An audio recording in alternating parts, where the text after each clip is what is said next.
Heaven para bigyan naman ng payo si Vibory. Naging sweeter kayo kagabi, tsaka ngayon. Siyempre showbiz, naalala ko. Ayoko naman paglabas mo, mabash ka. Siyempre, okay kay Marco. Okay dito sa bahay. Pero paglabas mo for niya, diba? Ayoko yung iba yung tingin na sinatawag. So, take it slow. You know.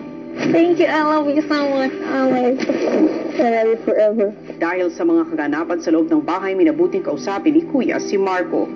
Meron tayong dapat pag-usapan. Ano po?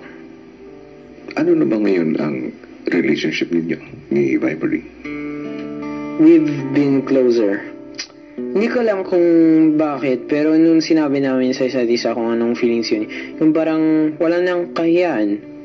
Alam ko, may nararamdaman ka para kay Vibory. Pinag-usapan na natin ito. Opo. Pero napapansin ko ang pagiging malapit ninyo physically ni Vibory. Hindi masama to get to know a person really, really well. Pero alam mo rin dapat ang limitasyon mo. Opo.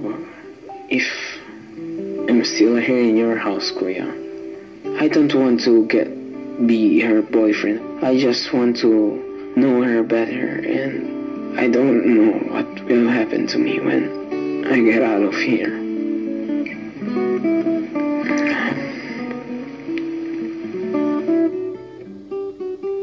Magkakagap kami or something else.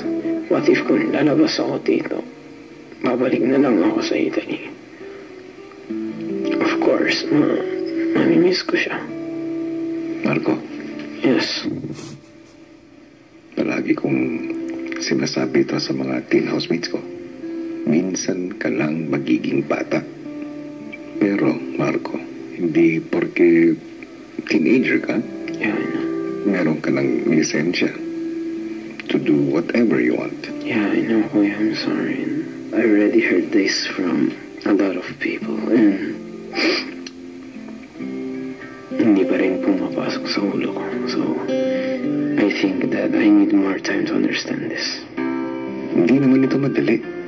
Pero ang mahalaga, you are trying.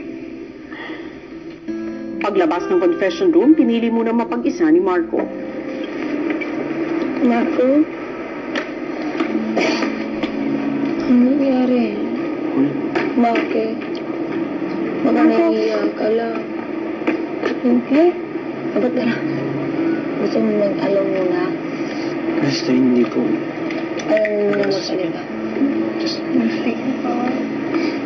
Para mas mapanatag si Marco, binigyan muna ng oras ng girls si Marco at mga boys. Whatever it is, we're all here for you, yeah? Yeah, I know. Always. We talked in the confession room about Vibory. Limitation, other things, of course. I don't know that when I get out of here, mapahamak siya. You shouldn't think about what the other people are thinking about you. Yeah, but I don't care about me. I care about her. Yeah. Hindi ko sinasadya, but it still happened. But you just want the best for that people, for that one. And even if you want their best, mapapahamak ka siya. Habang